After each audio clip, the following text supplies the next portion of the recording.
Sa isang liblib na baryo sa paanan ng bundok, may mag-asawang magsasaka na halos hindi na makaraos sa araw-araw na pamumuhay. Sina Mang Isko at Aling Pina ay kilala sa kanilang kasipagan, ngunit sa kabila ng kanilang pagpupunyagi, tila ba sinusubok sila ng kapalaran. Ang kanilang maliit na kubo ay yari sa pinagtagpi-tagping kawayan at pawid. Sa likod nito ay naroroon ang lumang kamalig, isang gusaling kahoy na halos lamunin na ng panahon. Doon nila itinatago ang kakaunting ani ng palay at mais, at kung minsan ay doon din natutulog ang kanilang payat na alagang baboy. Isang gabi, habang ang malamig na hangin ay marahang humahaplos sa mga dahon ng saging, napansin ni Mang Isko ang kakaibang liwanag mula sa kamalig. Napakunot ang kanyang noo. "Pina," mahina niyang tawag sa asawa. "Napansin mo ba yon?" Lumabas si Aling Pina mula sa kubo, tangan ang isang lumang lampara. "Ano yon, Isko?" Itinuro ni Mang Isko ang kamalig. Sa pagitan ng mga siwang ng kahoy ay may mumunting gintong liwanag na kumikislap, parang may buhay. Nanlamig ang batok ni Aling Pina. "Baka may magnanakaw?" bulong niya. Ngunit umiling si Mang Isko. Walang magnanakaw na ganyan ang ilaw. Dahan-dahan silang lumapit sa kamalig. Bawat hakbang ay may kasamang kaba. Tanging huni ng kuliglig at lagaslas ng dahon ang maririnig sa paligid. Pagdating nila sa pinto, napansin ni Mang Isko na bahagya itong nakabukas. Kahit malinaw niyang isinara iyon kanina, mariin siyang napalunok. Marahan niyang itinulak ang pinto. Pagbukas nito ay tumambad sa kanila ang isang bagay na hindi nila inaasahan. Sa gitna ng kamalig, nakatayo ang kanilang alagang baboy. Ngunit hindi na ito ang dating payat at maputlang hayop. Ang balat nito ay kumikislap sa mapusyaw na gintong liwanag. Ang mga mata nito ay tila may malay. Napaatras si Aling Pina. "Isko, bakit parang nakatingin siya sa atin?" Hindi agad nakasagot si Mang Isko. Ang kanyang dibdib ay mabilis ang pagangat baba. Dahil sa takot at pagkamangha, napalapit siya ng kaunti. Sa sandaling iyon, marahang ngumuso ang baboy. Ngunit sa halip na karaniwang ungol, isang malumanay at halos makahulugang tunog ang lumabas dito. At sa mismong harap ng mag-asawa, ang sahig ng kamalig ay biglang kumislap. May kung anong umusbong mula sa ilalim ng dayami. Isang maliit na butil na kulay ginto. Napasinghap si Aling Pina. "Isko, hindi iyan normal." Dahan-dahang yumuko si Mang Isko at pinulot ang butil. Bigas, ngunit hindi pangkaraniwan. Ito ay purong ginto. Napatitig silang mag-asawa sa isa't isa. Sa gabing iyon, hindi pa nila alam na ang mahiwagang baboy sa kanilang kamalig ay magdadala sa kanila ng biyaya at kapahamakan na babago sa kanilang kapalaran magpakailanman. Hindi agad nakatulog sina Mang Isko at Aling Pina ng gabing iyon. Nakapatong sa mesa ang butil ng gintong bigas na kanilang napulot. Kahit patay na ang lampara, tila may sarili itong liwanag na marahang kumikislap sa dilim ng kanilang kubo. Paulit-ulit itong sinusulyapan ni Aling Pina. "Isko, sa tingin mo ba sumpa to?" Mahina niyang tanong. Umiling si Mang Isko, ngunit halatang hindi rin siya sigurado. "Hindi ko alam, pero kung sumpa yan, bakit parang biyaya ang dating?" Napabuntong hininga si Aling Pina. Sa tagal nilang naghihirap, kahit kaunting pag-asa ay mahirap tanggihan. Ngunit sa kaibuturan ng kanyang dibdib, may kung anong kaba na ayaw mawala. Kinabukasan, maagang nagising si Mang Isko. Agad siyang nagtungo sa kamalig, dala ang matibay na loob at kaunting takot. Pagbukas niya ng pinto, tumambad muli ang kakaibang tanawin. Tahimik na nakahiga ang baboy sa ibabaw ng dayami, parang ordinaryong hayop lamang. Ngunit nang mapansin nito si Mang Isko, dahan-dahan itong tumayo. At muli, kumislap ang sahig. Napakurap si Mang Isko. Sa mismong lugar kung saan nakatayo ang baboy, may panibagong butil ng gintong bigas. 1, 2, 3. Parang kusa itong sumusulpot mula sa lupa. Napahawak si Mang Isko sa kanyang dibdib. Diyos ko! Bulong niya. Dali-dali niyang pinulot ang mga butil at tumakbo pabalik sa kubo. Nang makita iyon ni Aling Pina, napaupo siya sa gulat. Dumami? Tumango si Mang Isko, hindi maitago ang halo-halong emosyon sa mukha. Tahimik silang nagkatitigan. Sa unang pagkakataon matapos ang maraming taon, may sumibol na pag-asa sa kanilang mga puso. Ngunit kasabay nito, may isang matang nagmamasid sa kanila mula sa malayo. Sa dulo ng kanilang taniman, nakatayo ang kanilang kapitbahay na si Cardo, isang lalaking kilala sa baryo na may matalim na mata at mapaghanap na pag-iisip. Napansin niya ang madalas na pagpasok at paglabas ni Mang Isko sa kamalig. At ngayong umaga, malinaw niyang nakita ang kislap ng ginto sa kamay nito. Dahan-dahang ngumisi si Cardo. May tinatago kayo. Mahina niyang bulong sa sarili. Samantala, walang kamalay-malay sina Mang Isko at Aling Pina na ang himalang dumating sa kanilang buhay ay nagsimula ng umakit ng pansin at ng panganib. Sa loob ng kamalig, ang mahiwagang baboy ay tahimik lamang na nakamasid sa direksyon ng kubo. At sa mga mata nito, may lihim na hindi pa handang ihayag. Lumipas ang mga araw na tila panaginip para kina Mang Isko at Aling Pina. Tuwing umaga, lihim na pumupunta si Mang Isko sa kamalig. At sa bawat pagdalaw niya roon, hindi siya nabibigo. Laging may bagong mga butil ng gintong bigas na tila kusang sumusulpot sa ilalim ng dayami. Hindi na nila kayang itanggi ang katotohanan. May himalang nagaganap sa kanilang kamalig. Ngunit kasabay ng pagdami ng gintong bigas ay ang paglaki ng kanilang pangamba.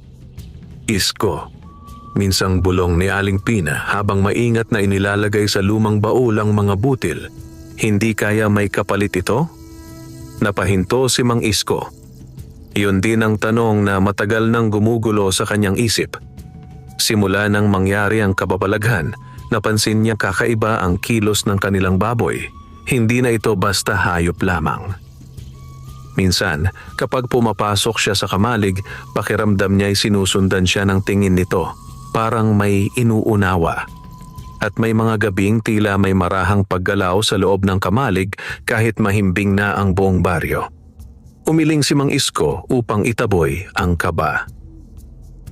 Hanggat wala namang masamang nangyayari, magpasalamat muna tayo, sagot niya, bagaman hindi buo ang kanyang loob. Hindi nila alam, may ibang nagbabantay sa kanilang lihim. Sa kabilang dako ng baryo, nakaupo si Cardo sa ilalim ng punong mangga, tahimik na nagmamasid sa kubo ng mag-asawa. 3 araw na niyang pinagmamasdan ang kakaibang kilos ni Mang Isko. At ngayong gabi, napagpasyahan niyang alamin ang totoo. Nang tuluyang lumubog ang buwan sa likod ng ulap, marahan siyang lumapit sa bakuran ng mag-asawa. Tahimik ang paligid.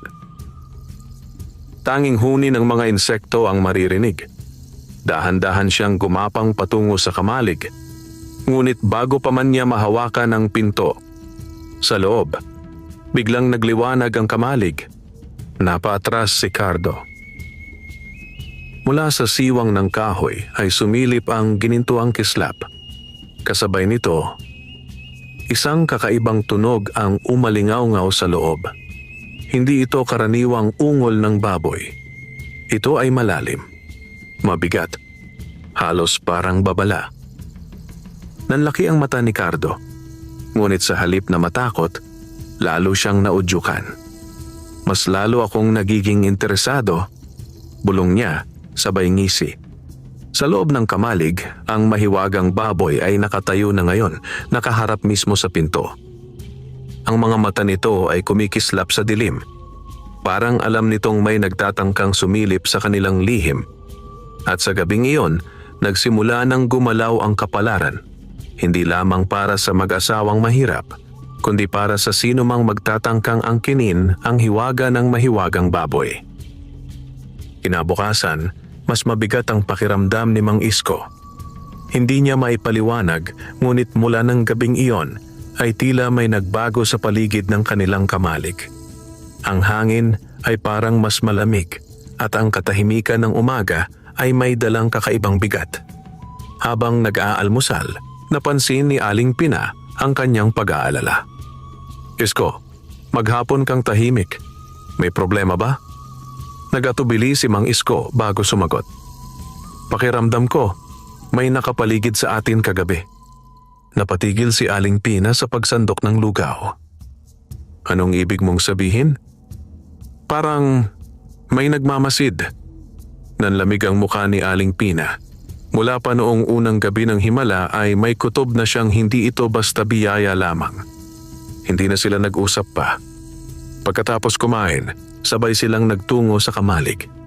Dahan-dahang binuksan ni Mang Isko ang pinto. Tahimik. Karaniwan. Nakahiga ang baboy sa dayami, parang walang anumang kakaiba. Ngunit nang lumapit si Mang Isko, bigla itong tumayo. At sa mismong sandaling iyon, kumislap muli ang sahig. Ngunit ngayon, hindi na lamang ilang butil ang lumitaw. Isang maliit na bunton ng gintong bigas ang nasa harap nila. Napasinghap si Aling Pina. "Isko, dumadami." Ngunit sa halip na matuwa, lalong kinabahan si Mang Isko. Masyado nang mabilis ang lahat. Masyado nang lantad ang hiwaga. At parang may nais ipahiwatig ang baboy. Tahimik itong nakatitig sa kanila. Matagal. Matalim. Parang may gustong iparating. Biglang napaling si Mang Isko sa pinto ng kamalig. May bakas ng putik sa may bungad. Hindi iyon kanya. Hindi rin kay Aling Pina. Nanikip ang kanyang dibdib. "May pumasok dito kagabi," mahina niyang sabi. Nanlaki ang mata ni Aling Pina. "Diyos ko!" Sa labas ng kamalig, hindi nila napansin ang isang pares ng matang nakasilip mula sa likod ng punong saging. Si Cardo.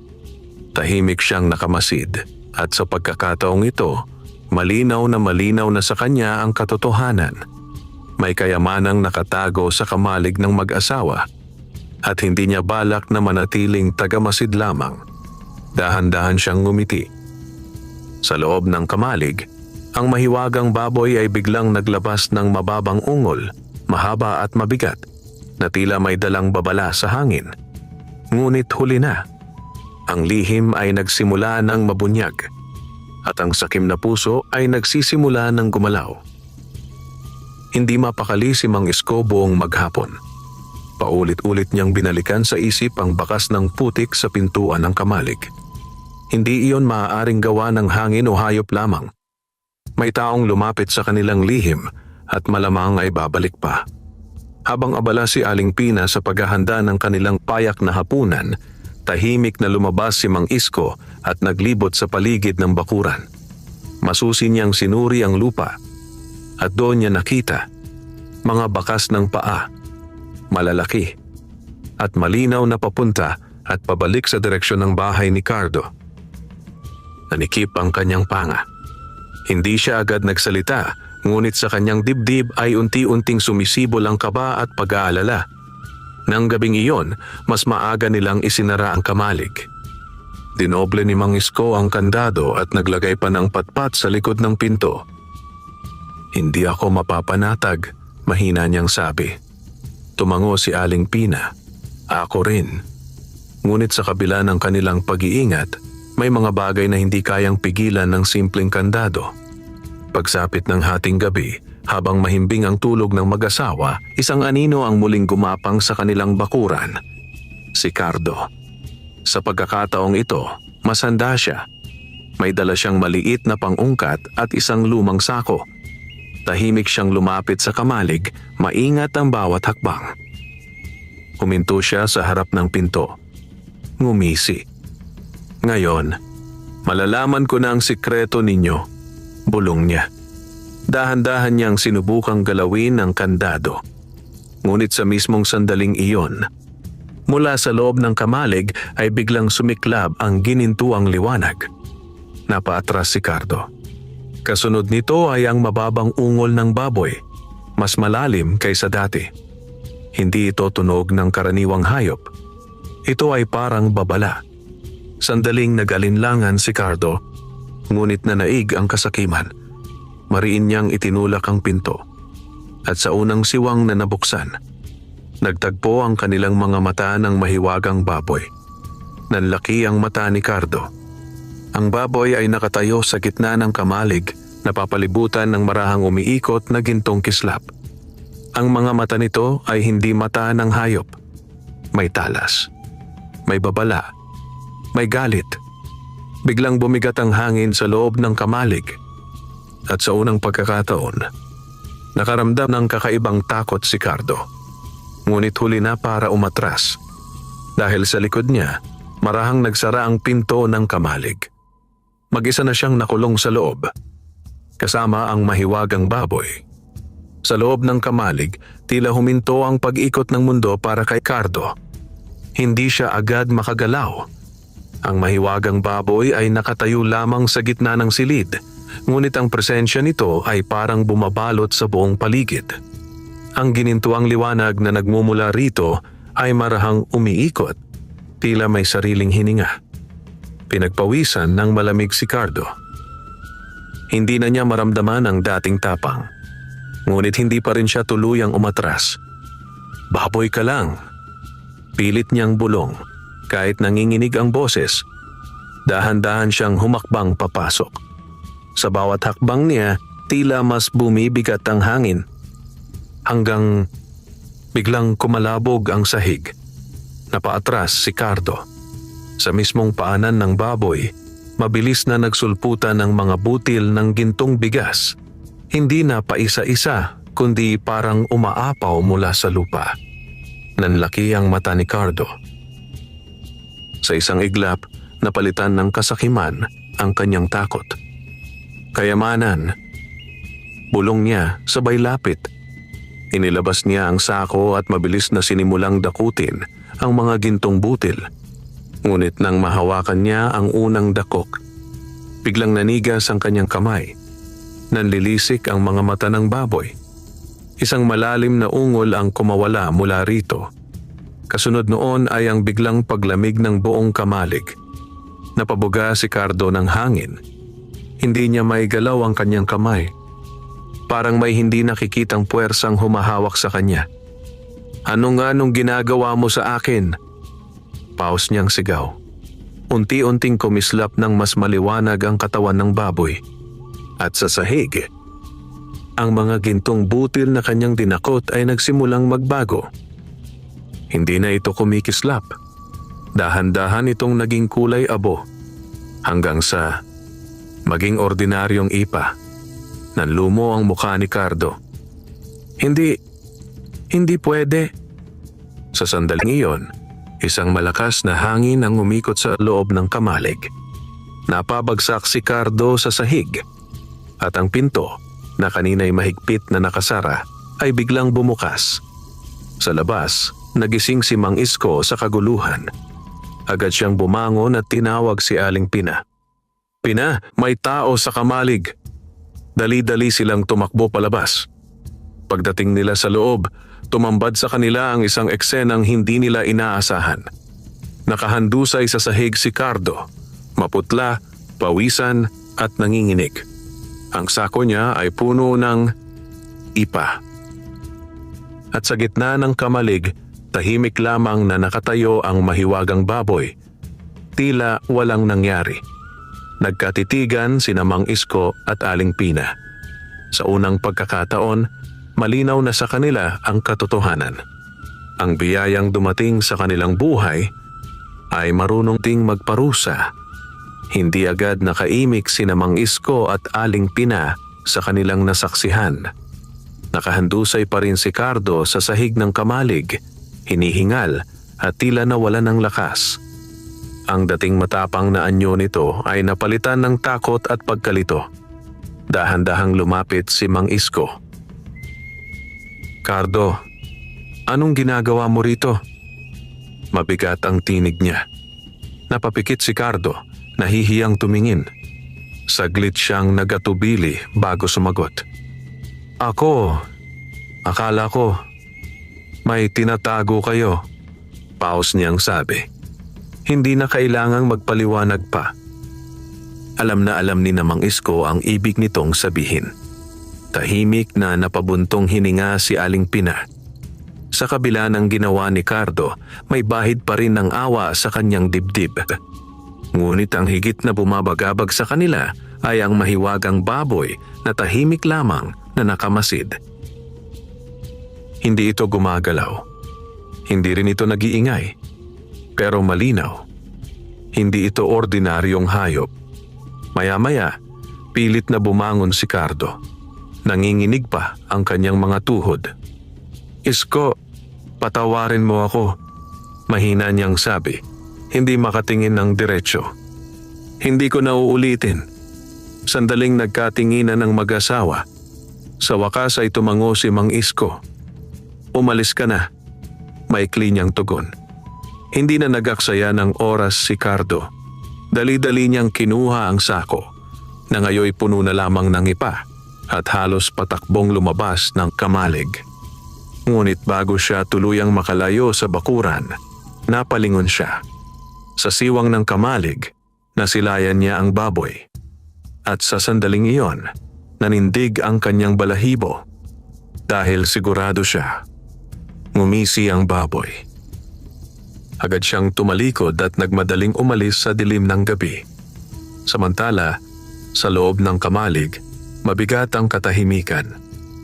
"Isko," bulong ni Aling Pina, "ano ba talaga ang alaga natin?" Hindi agad nakasagot si Mang Isko.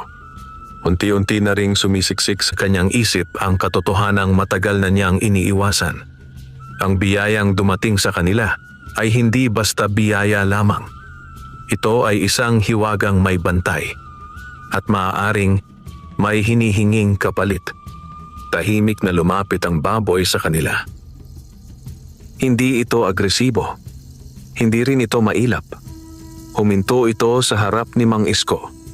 At sa mismong sandaling iyon, isang nag-iisang butil ng gintong bigas ang muling lumitaw sa sahig. Mas maliwanag. Mas makinang. Parang may mensahe. Napayuko si Mang Isko at dahan-dahang pinulot ang butil. At sa kanyang dibdib, may kutob na lalong lumalakas. Ang kanilang kapalaran ay papalapit na sa mas malaking pagsubok. Mula ng gabing iyon, lalong naging maingat sina Mang Isko at Aling Pina. Hindi na nila basta tinitingnan ang gintong bigas bilang simpleng biyaya. Sa bawat butil na kanilang napupulot, kasabay nito ang bigat sa kanilang dibdib. May hiwagang gumagalaw sa kanilang paligid at hindi nila alam kung hanggang kailan ito mananatiling mabuti. Lumipas ang ilang araw na tila tahimik ang lahat. Hindi na muling nagpakita si Cardo. Ngunit isang hapon, habang pauwi si Mang Isko mula sa bukid, may napansin siyang kakaiba. Sa may gilid ng kanilang bakuran, may nakatayong matandang lalaki na hindi niya kilala. Payat, mahaba ang balbas, at nakasuot ng kupas na damit na tila mula pa sa ibang panahon. Napatigil si Mang Isko. "Magandang hapon po," magalang niyang bati. Dahan-dahang napalingon ang matanda. Ang mga mata nito ay malalim, parang maraming alam. "Sa iyo ba ang kamalig na nasa likod ng kubo?" Mahinahon nitong tanong. Biglang nanikip ang dibdib ni Mang Isko. Hindi agad siya sumagot. Saglit siyang nag-isip bago tumango. "Opo, bakit po?" Matagal siyang tinitigan ng matanda. Parang sinusukat. Parang sinusuri ang laman ng kanyang puso. Maya-maya, marahang nagsalita ang matanda. "Inaalagaan mo ba ang biyayang ibinigay sa iyo?" Parang binuhusan ng malamig na tubig si Mang Isko. Hindi na niya kailangang itanong kung ano ang tinutukoy nito. Napayuko siya. "Opo, Pero hindi ko po alam kung bakit sa amin ito napunta. Bahagyang ngumiti ang matanda, ngunit may lungkot sa kanyang mga mata. Dahil kayo ang piniling subukin, nanlaki ang mata ni Mang Isko. Subukin? Tumango ang matanda. Ang mahiwagang baboy na nasa kamalig ninyo ay hindi basta hayop. Ito ay bantay ng kayamanang hindi para sa sakim. Biglang bumilis ang tibok ng puso ni Mang Isko. Kung gayon po, ano ang kapalit? Matagal na katahimikan ang namagitan sa kanila. Hanggang sa dahan-dahang nagsalita ang matanda. Kapag ang puso ng nag-aalaga ay nadungisan ng kasakiman, mawawala ang biyaya. Napahigpit ang hawak ni Mang Isko sa kanyang sombrero, ngunit hindi pa tapos ang matanda. At kapag pilit na inangkin ng iba ang hindi sa kanila, ang bantay ay marunong magparusa. Nanlamig ang batok ni Mang Isko. Bigla niyang naalala ang sinapit ni Cardo. Bago pa siya makapagsalita, tumalikod na ang matanda. Hintayin mo! Pahabol nitong sabi. Darating ang araw na susubukin ng inyong katapatan. Unti-unti itong naglakad palayo. Ngunit pagkurap ni Mang Isko, wala na ang matanda. Parang bula itong naglaho sa hangin. Napatayo si Mang Isko sa kinatatayuan, hindi makagalaw. Sa di kalayuan, mula sa loob ng kamalig, marahang kumislap ang ginintuang liwanag. At sa sandaling iyon, ramdam niyang papalapit na ang pagsubok na magpapasya sa kanilang kapalaran. Magdamag na hindi nakatulog si Mang Isko. Paulit-ulit na umuukil-kil sa kanyang isipan ang sinabi ng mahiwagang matanda na ang baboy ay bantay at ang biyaya ay may kapalit. Sa bawat paglingon niya sa baul na kinalalagyan ng gintong bigas, may kung anong bumibigat sa kanyang dibdib. Samantala, napansin ni Aling Pina ang pagbabago sa kanyang asawa. Isko, maingat niyang tanong isang umaga. Hanggang kailan natin itatago yan? Hindi agad nakasagot si Mang Isko. Sa harap nila ay ang lumang baul. Ngayoy kalahati na ang laman ng kumikislap na gintong bigas. Dati, sapat na sa kanila ang kakaunting ani. Ngayon, may kayamanan silang kayang magpabago ng buhay. At doon nagsimulang pumasok ang tukso. Pina, marahang sabi ni Mang Isko, kung ibebenta natin kahit kaunti, baka makapagpatayo tayo ng mas maayos na bahay. Napatingin si Aling Pina sa kanya. Hindi siya nagalit, pero may pag-aalala sa kanyang mga mata.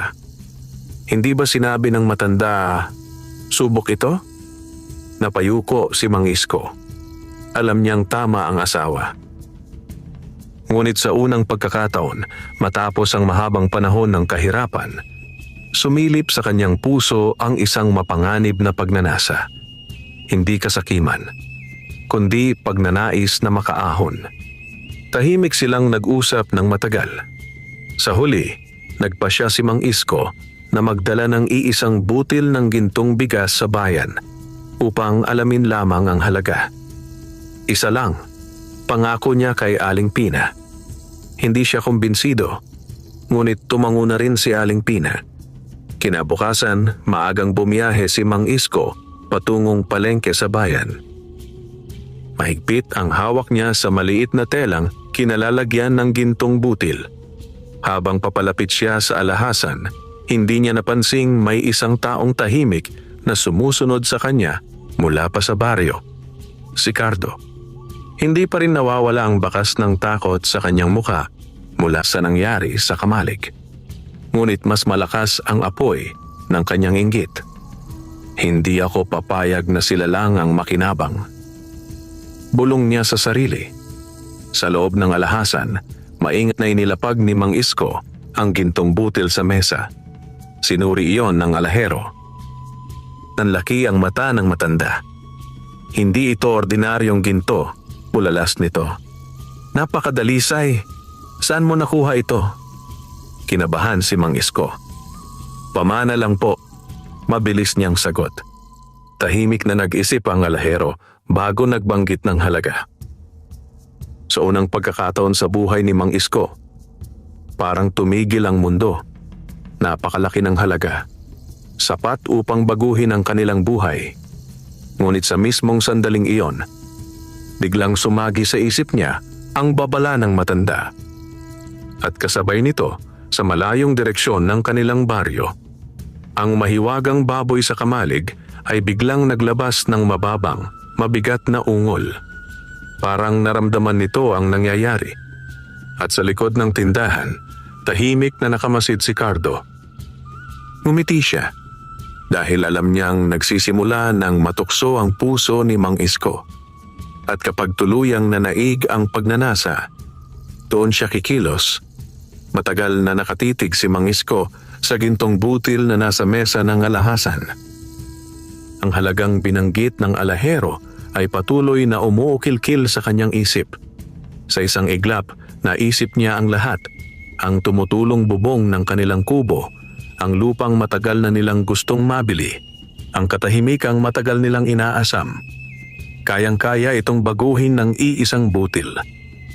Ngunit kasabay ng tukso ay ang malamig na alaala ng babala ng matandang misteryoso. Dahan-dahan siyang napalunok. "Kung gusto mo, bibilhin ko agad," sabi ng alahero, nakatitig pa rin sa kumikislap na butil. Hindi agad sumagot si Mang Isko. Sa kanyang dibdib, tila may dalawang puwersang naglalaban, ang pagnanais na makaahon sa hirap at ang takot na baka may mawala sa kanila. Sa labas ng tindahan, tahimik na nagmamasid si Cardo. Hindi siya pumapasok. Naghihintay lamang. Alam niyang ang pinakamalaking laban ay nasa loob ng puso ni Mang Isko. Sa loob ng alhasan, marahang kinuha ni Mang Isko ang gintong butil mula sa mesa. Nagulat ang alahero. "Hindi mo ibebenta?" tanong nito. Umiling si Mang Isko. "Hindi pa po," sagot niya, bagaman ramdam ang bigat sa kanyang tinig. "Kailangan ko munang pag-isipan." Tahimik na tumango ang alahero, bagaman halatang nanghihinayang. Lumabas si Mang Isko ng tindahan na mabigat ang hakbang. Ngunit sa kaibuturan ng kanyang dibdib, may kakaibang gaan. Parang may naipasa siyang hindi nakikitang pagsubok. Sa kanyang paglalakad pa uwi, hindi niya napansing sumusunod si Cardo sa di kalayuan. Masama ang timpla ng muka. "Hindi pa tapos to," mariin nitong bulong. Pagdating ni Mang Isko sa kanilang bakuran, agad siyang sinalubong ni Aling Pina. Nababasa sa kanyang mukha ang kaba. "Isko, anong nangyari?" Tahimik na inilabas ni Mang Isko ang telang kinalalagyan ng gintong butil at buong tapat siyang nagsalita. "Ibebenta ko na sana," amin niya. "Pero naalala ko ang babala." Unti-unting lumambot ang mukha ni Aling Pina. Sa sandaling iyon, sabay silang napalingon sa kamalig. Mula sa loob, marahang kumislap ang ginintuang liwanag. Mas banayad, mas payapa kaysa dati. Parang may nasiyahan. Dahan-dahang nagbukas ang pinto ng kamalig. Lumabas ang mahiwagang baboy. Tahimik itong lumapit sa mag-asawa. At sa unang pagkakataon, marahang yumuko ang hayop sa harap nila. Parang pagkilala. Parang pagtanggap. Sa kanilang paanan, dahan-dahang lumitaw ang mga butil ng gintong bigas. Mas marami kaysa dati, ngunit hindi nakasisilaw. Sapat lamang. Napaluha si Aling Pina. At si Mang Isko ay napayuko rin, puno ng pag-unawa. Hindi lahat ng biyaya ay dapat kamkamin. May mga kayamanang ibinibigay lamang sa pusong marunong makontento. Ngunit sa dulo ng kanilang bakuran, sa likod ng mga puno ng saging, tahimik na nakamasid si Cardo. At sa kanyang mga mata, hindi pa tapos ang panganib na darating. Hindi nagtagal ang katahimikan sa buhay ni Mang Isko at Aling Pina. Matapos ang gabing yumuko ang mahiwagang baboy sa kanilang harapan, tila mas naging payapa ang paligid ng kanilang kamalig. Hindi na kasing silaw ang ginintuang liwanag, ngunit sapat upang ipaalala naroon pa rin ang hiwaga. Mas naging maingat ang mag-asawa. Hindi na nila hinahayaang mapuno ang baul. Kapag sumusobra ang mga butil ng gintong bigas, itinatago nila ang iba at ang ilan ay inilalaan nila sa tahimik na pagtulong sa mga kapwa nilang naghihirap, palihim, walang inaasahang kapalit. Ngunit may isang pusong hindi mapakali. Sa kabilang dako ng baryo, hindi pa rin makalimot si Cardo. Mula nang mapahiya siya sa kamalig, araw-araw siyang nilalamon ng inggit. Sa tuwing nakikita niyang unti-unting gumaganda ang kalagayan ng mag-asawa, ang bagong bubong, ang maayos na bakod, lalo lamang sumisidhi ang kanyang galit. Isang gabi, habang nakaupo siya sa labas ng kanyang bahay, may lumapit sa kanyang isang hindi pamilyar na lalaki. Matangkad, balot sa maitim na damit, at ang mga mata ay tila may itinatagong lihim.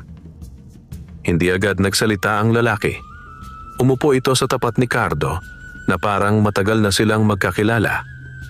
Hindi mo pa rin nakukuha ang gusto mo, malamig nitong sabi. Napakunot ang noo ni Cardo. Sino ka ba? Matalim niyang tanong. Bahagyang ngumiti ang estranghero.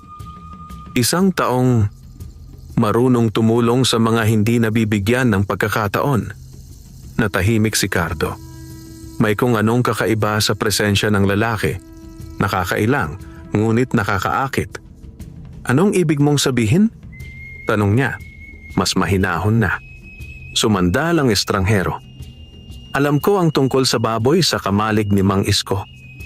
Biglang nanikip ang dibdib ni Cardo. Hindi siya nakapagsalita. Dahan-dahang inilabas ng lalaki ang isang maliit na supot na kulay itim at inilapag sa pagitan nila. Hindi mo kayang kunin ang biyaya dahil may bantay, sabi nito. Pero may mga paraan para pahinain ang bantay. Nanuyo ang lalamunan ni Cardo. Anong kapalit? Mahina niyang tanong. Ngumiti ang lalaki, ngunit walang init ang ngiting iyon. Kaunting tapang at kaunting kadiliman sa puso. Mahabang katahimikan ang namagitan sa kanila. Sa malayo, tila mas lumamig ang hangin ng gabi. Sa kabilang panig ng baryo, sa loob ng kamalig ni Mang Isko, biglang napaangat ang ulo ng mahiwagang baboy. Ang mga mata nito ay kumislap ng matalim. Parang may naramdaman. Parang may paparating na panganib. At sa unang pagkakataon, matapos ang maraming araw, isang mabigat na ungol ang muling kumawala mula sa dibdib nito. Hindi agad sinagot ni Cardo ang alok ng estranghero. Nakatitig lamang siya sa maliit na supot na nakapatong sa pagitan nila. Itim na tila sumisipsip ng liwanag.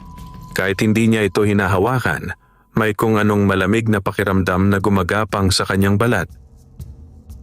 Anong meron dyan? Sa wakas ay tanong niya. Bahagyang sumandal ang estranghero, tila kampanteng-kampante. Pulbos na magpapahina sa bantay, mahinahon nitong tugon. Isaboy mo lang sa paligid ng kamalig at mawawala ang hadlang mo. Napahigpit ang panga ni Cardo. Naalala niya ang gabing halos hindi siya makagalaw sa loob ng kamalig. Naalala niya ang mga matang tila tumatagos sa kanyang kaluluwa. Sigurado ka? Paos niyang tanong. Hindi sumagot ang estranghero agad. Sa halip, dahan-dahan nitong itinulak palapit ang supot. Sigurado ako sa kasakiman ng tao, malamig nitong sabi. Nanahimik si Cardo. Sa loob-loob niya, may munting boses na nagbabala na baka masyadong mapanganib ang landas na tatahakin niya. Ngunit mas malakas ang boses ng inggit. Sa huli, marahan niyang kinuha ang supot. Sa sandaling mahawakan niya iyon, parang may malamig na usok na dumaloy sa kanyang mga daliri. Bahagya siyang napangiwi, ngunit hindi na siya umatras. Anong oras? Tanong niya. Ngumiti ang estranghero. Kapag pinakamadilim ang gabi, tumayo ito at nagsimulang maglakad palayo. Hintayin mo lang, pahabol nitong sabi. Kapag humina ang bantay, sa iyo na ang kayamanan. At gaya ng pagdating nito, ang estranghero ay nawala sa dilim ng gabi. Mag-isa na namang naiwan si Cardo. Mahigpit ang hawak niya sa supot at sa kanyang dibdib, tuluyan ng lumalalim ang anino ng kasakiman. Samantala, sa kabilang dulo ng baryo, hindi mapakali si Aling Pina. Habang naghahanda siya ng hapunan, paulit-ulit siyang napapalingon sa kamalig. "Isko," mahina niyang tawag. May kakaiba akong pakiramdam. Napatingin si Mang Isko sa kanya. "Anong ibig mong sabihin?" "Parang may paparating na masama."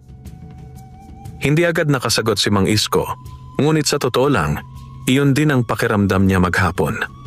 Sa sandaling iyon, mula sa kamalig ay biglang umalingaw-ngaw ang isang mabigat na ungol ng mahiwagang baboy. Mas malakas kaysa dati, mas babala. Nagkatitigan ang mag-asawa. At sa kanilang mga puso, unti-unting umuusbong ang kaba na ang pagsubok na matagal nang ipinahiwatig ay malapit nang dumating. Dumating ang gabi na tila mas mabigat kaysa karaniwan. Walang buwan.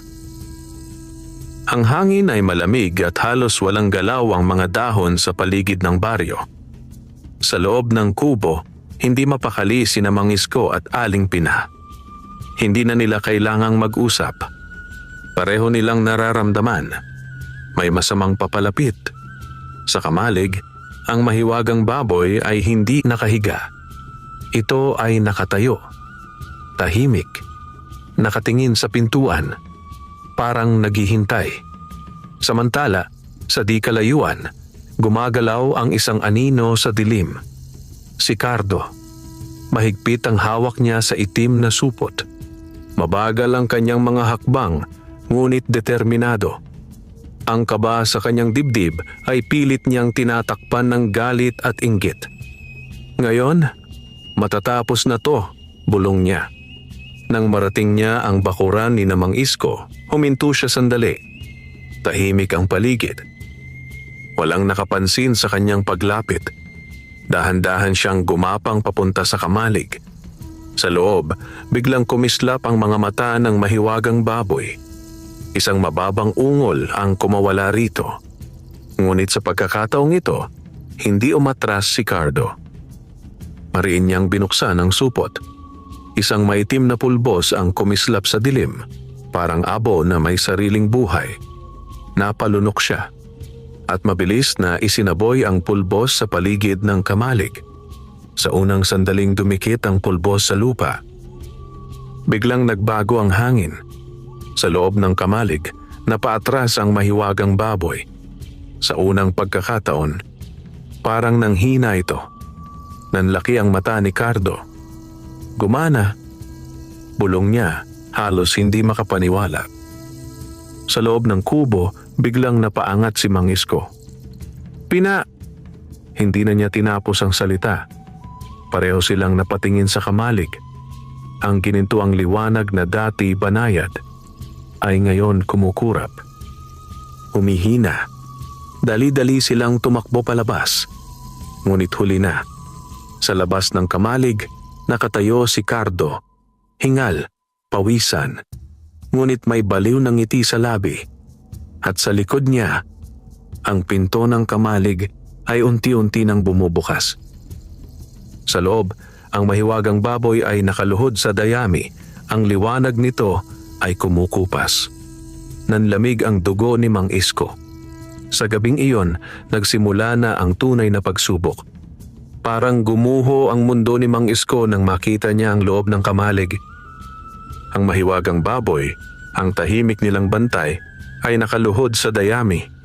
Ang dati nitong makinang nakatawan ay ngayon ay kumukurap na lamang ang liwanag, tila kandilang unti-unting nauubos. "Anong ginawa mo?" sigaw ni Mang Isko kay Cardo. Ngunit imbes na mataranta, lalo lamang ngumisi si Cardo. "Kinukuha ko lang ang dapat ay para sa akin," malamig niyang sagot. Nanginginig si Aling Pina. "Hindi sa atin ang biyayang ito," pakiusap niya. "Cardo, tigilan mo yan." Saglit na nagdilim ang mukha ni Cardo. "Madaling sabihin yan kapag kayo ang nakikinabang," mariin niyang tugon. Dahan-dahan siyang humakbang papasok sa kamalig. Sa bawat hakbang niya, mas kumukupas ang ginintuang liwanag. Sa sahig, ang mga butil na dati kumikislap ay nagiging maputla. Unti-unting nagiging ordinaryong ipa. Nanikip ang dibdib ni Mang Isko. Alam niyang may mali. Malubha. Sa gitna ng kamalig, pilit na tumayo ang mahiwagang baboy. Mahina, ngunit lumalaban. Ang mga mata nito ay nakatuon kay Cardo. Hindi na galit, kundi babala. Ngunit sarado na ang isip ni Cardo. Inilabas niya ang sako at mabilis na lumapit sa bunton ng gintong bigas. Ngunit sa mismong sandaling dudukot na siya. Isang malakas na hangin ang umikot sa loob ng kamalig. Biglang nagdilim ang paligid. At mula sa bungad ng pinto, isang pamilyar na tinig ang umalingaw-ngaw. Sapat na. Sabay-sabay na palingon ang lahat. Nakatayo sa may pintuan ang matandang lalaking unang nagbabala kay Mang Isko. Tahimik. Ngunit mabigat ang presensya. Nanlaki ang mata ni Cardo. Ikaw? Dahan-dahang pumasok ang matanda sa kamalig. Sa bawat hakbang niya, tila unti-unting bumabalik ang liwanag sa paligid. Ngunit hindi pa rin lubos. Binalaan na kita, sabi ng matanda. Ang tinig ay kalmado ngunit may bigat. Ang biyayang hindi para sa sakim ay hindi kailanman mapapa sa kamay nila. Napaatras si Cardo, ngunit pilit pa ring matigas ang kanyang muka. Huli na, giit niya, bagaman may bahid na ng kaba. Nanghina na ang bantay. Tahimik na napatingin ang matanda sa mahiwagang baboy. At sa unang pagkakataon, bahagya siyang napabuntong hininga. Hindi pa, mahina niyang sabi. Unti-unti niyang itinaas ang kanyang tungkod. At sa sandaling iyon, ang hangin sa loob ng kamalig ay biglang umigting. Ang sahig ay marahang kumislap. At ang tunay na kapalaran ng mahiwagang baboy ay magsisimula ng magpasiya kung sino ang karapat-dapat. Nanikip ang hangin sa loob ng kamalig. Nakatayo si Cardo sa gitna, hawak ang kanyang sako, ngunit ang dating tapang niya ay unti-unting kinakain ng kaba. Sa harap niya, tahimik na nakatayo ang matanda, ang misteryosong tagapagbantay na muling nagpakita. At sa sahig, pilit na lumalaban ang mahiwagang baboy. Mahina man ang liwanag nito, hindi pa ito tuluyang nawawala. Dahan-dahang ibinaba ng matanda ang kanyang tungkod. Sa sandaling tumama iyon sa lupa, isang banayad ngunit makapangyarihang alon ang kumalat sa buong kamalig. Biglang umihip ang hangin. Ang maitim na pulbos na isinaboy ni Cardo ay nagsimulang gumalaw, parang hinihigop pabalik mula sa lupa. Nanlaki ang mata ni Cardo. Anong... Isa-isang naglaho ang pulbos, parang nilamon ng hangin. Kasabay nito, ang ginintuang liwanag ng baboy ay unti-unting bumalik. Mahina pa rin, ngunit lumalakas. Napaatras si Cardo, nanginginig. Hindi. Imposible. Tahimik lamang ang matanda. Ang bantay ay humihina lamang kapag ang puso ng nag-aalaga ay nadudungisan, sabi niya. Napatingin ito kina Mang Isko at Aling Pina. At nanatiling malinis ang puso nila. Sa sandaling iyon, ang mahiwagang baboy ay tuluyan ng nakatayo. Mas maliwanag na ngayon ang katawan nito. Mas matatag. Dahan-dahan itong humakbang papalapit kay Cardo. Sa bawat hakbang, mas bumibigat ang paligid. Napaatras si Cardo hanggang sa sumayad ang likod niya sa dingding ng kamalig. Lumayo ka, paus niyang sabi. Ngunit hindi na siya pinakinggan ng bantay. Huminto ang baboy sa harap niya. Ang mga mata nito ay kumikislap, hindi sa galit kundi sa malamig na hatol. At sa mismong sandaling iyon, ang sako ni Cardo ay biglang bumigat. Napabagsak siya sa sahig. Nang silipin niya ang laman, ang lahat ng kanyang tinangkang nakawin ay naging makapal na ipa at putik. ngunit hindi iyon ang pinakamasama. Unti-unting nanghina ang kanyang katawan. Hindi sakit, hindi sugat, kundi isang matinding pagkapagod na tila sumisipsip sa kanyang lakas. "Ano ang ginagawa ninyo sa akin?" Hirap niyang sabi. Tahimik na sumagot ang matanda. "Hindi ito parusa ng galit," wika niya. "Ito ay paalala sa pusong nilamon ng kasakiman."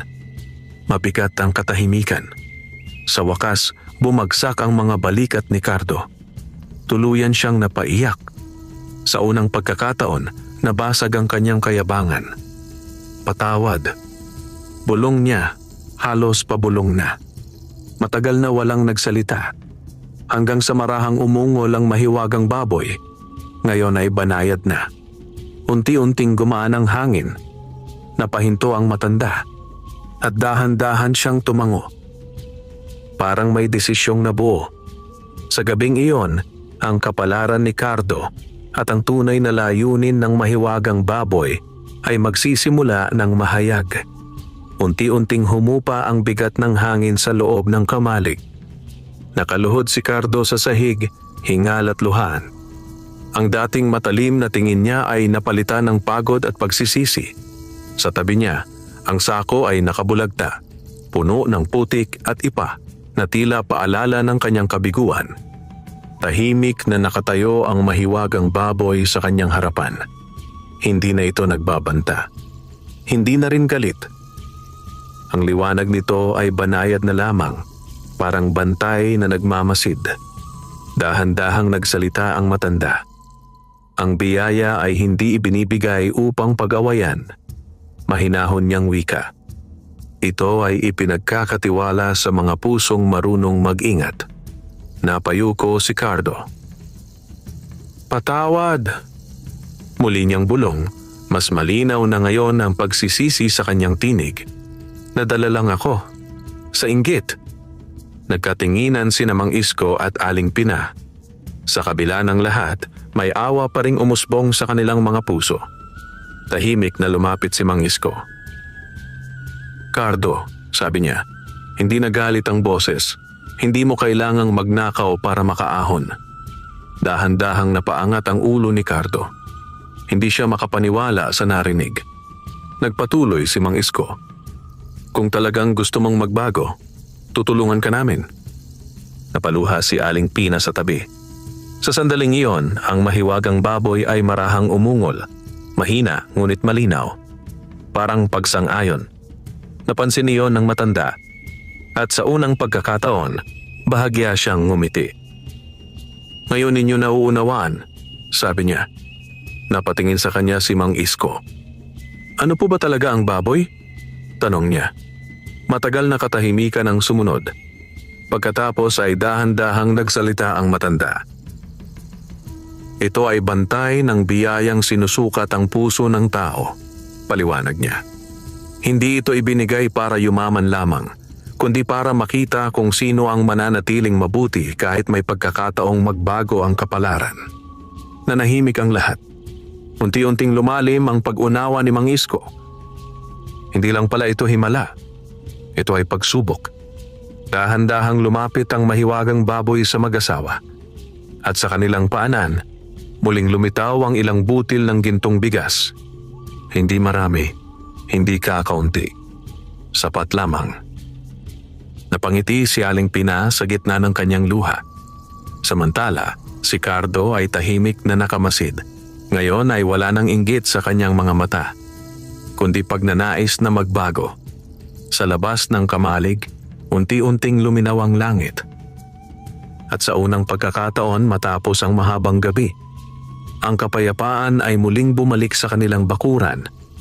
Ngunit ayon sa matanda, ang tunay na hamon ay hindi nagtatapos sa isang gabi. Ito ay nagsisimula pa lamang. Makalipas ang mga araw matapos ang gabing iyon, tila muling bumalik sa payak na daloy ang buhay sa baryo.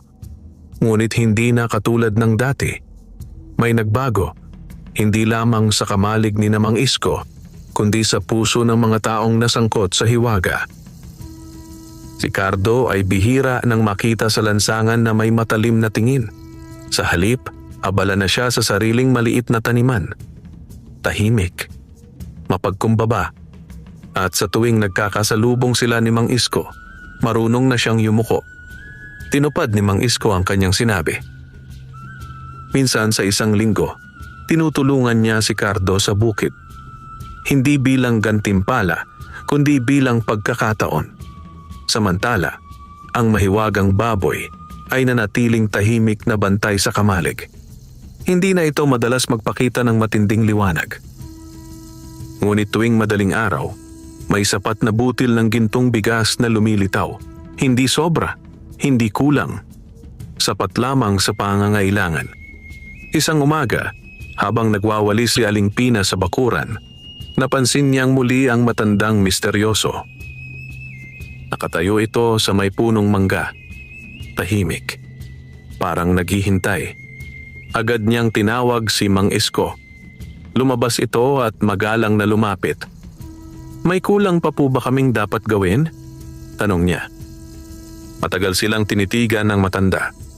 Pagkatapos ay dahan-dahan itong nagsalita.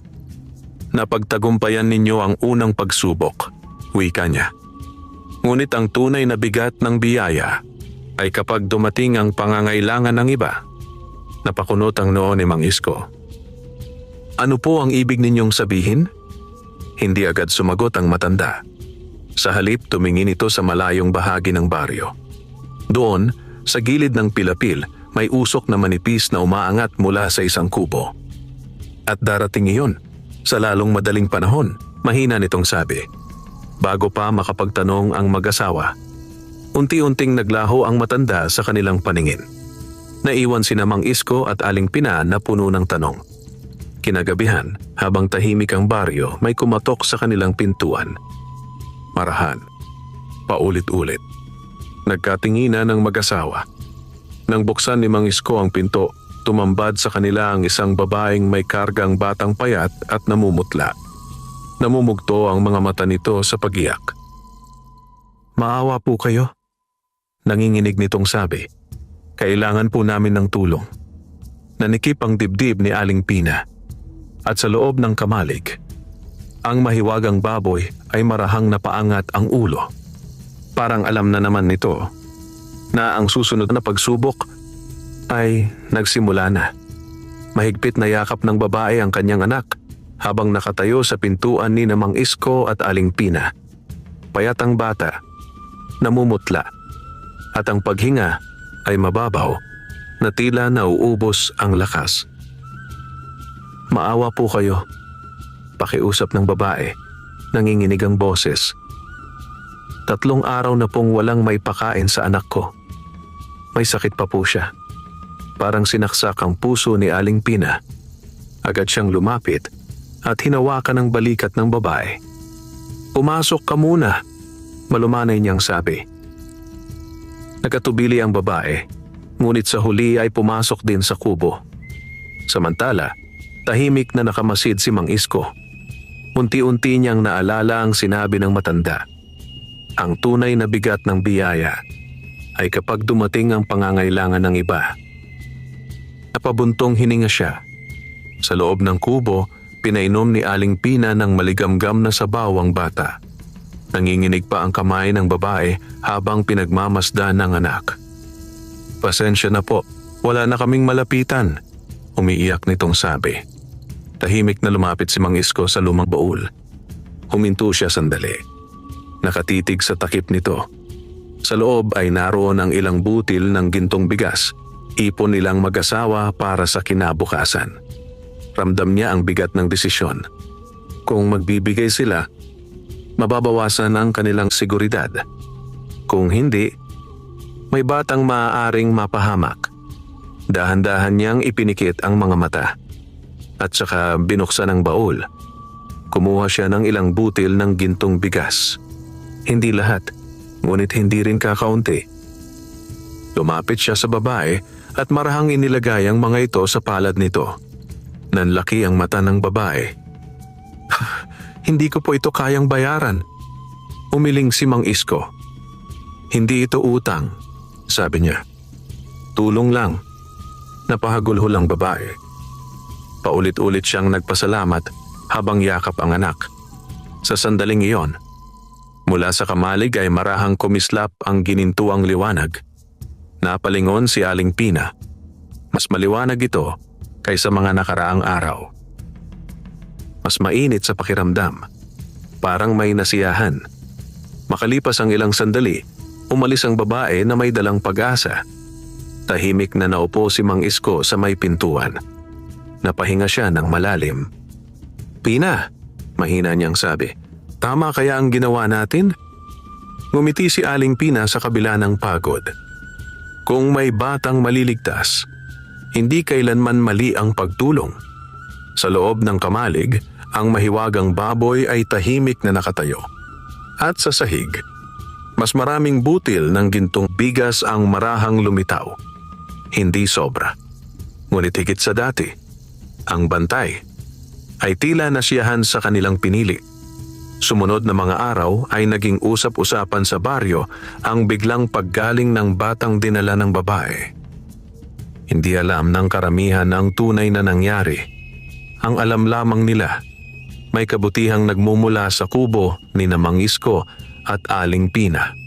At gaya ng inaasahan ng matanda, nagsimula nang dumating ang iba.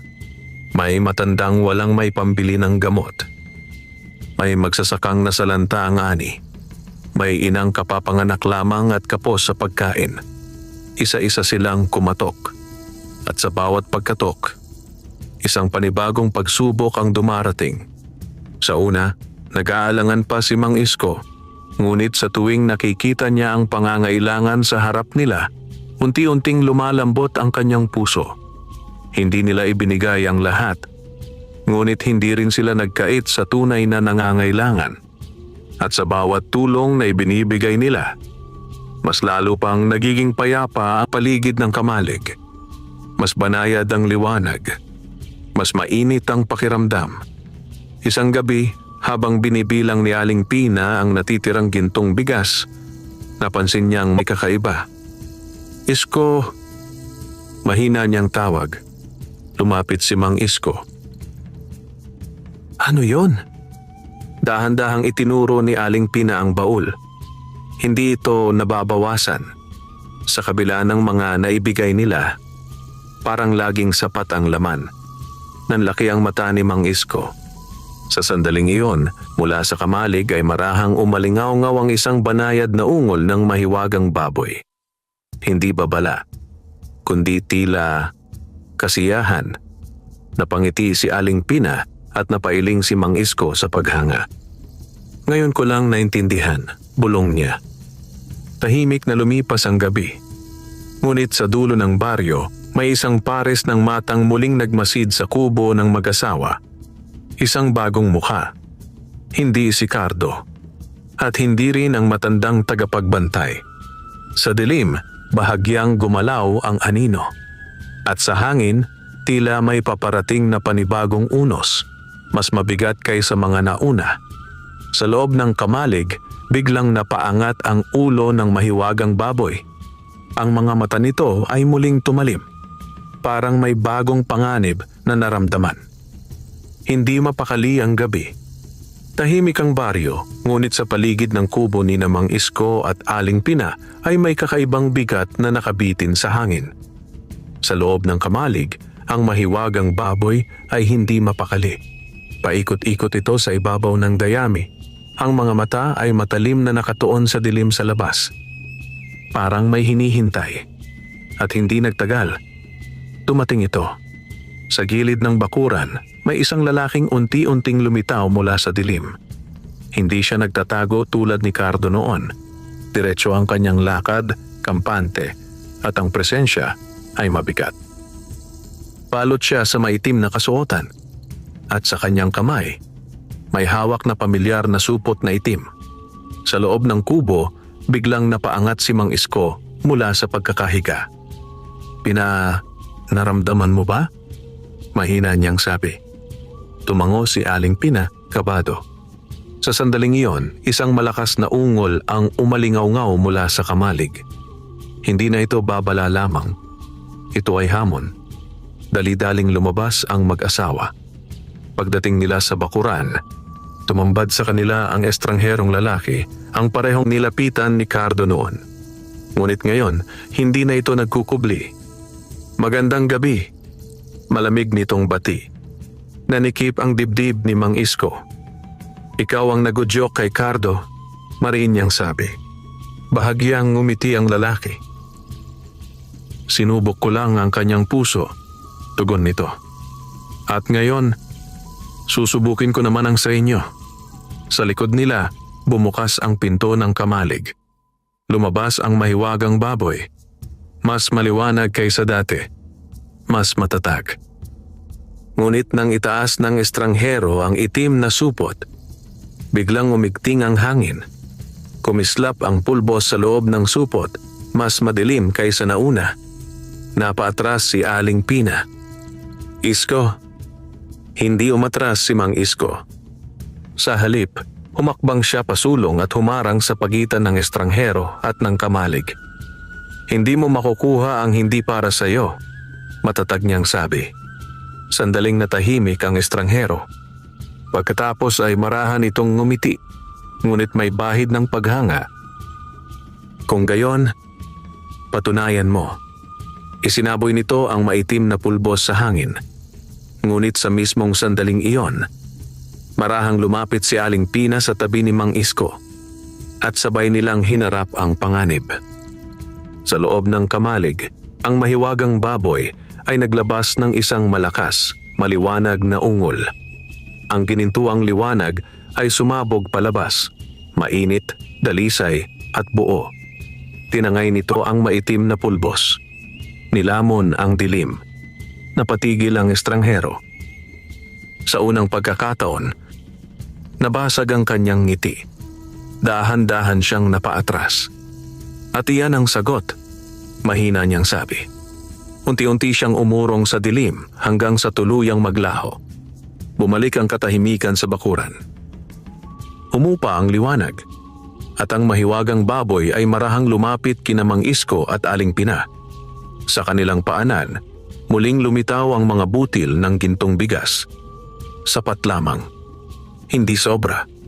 Hindi kulang. Napangiti si Mang Isko at napaluha si Aling Pina.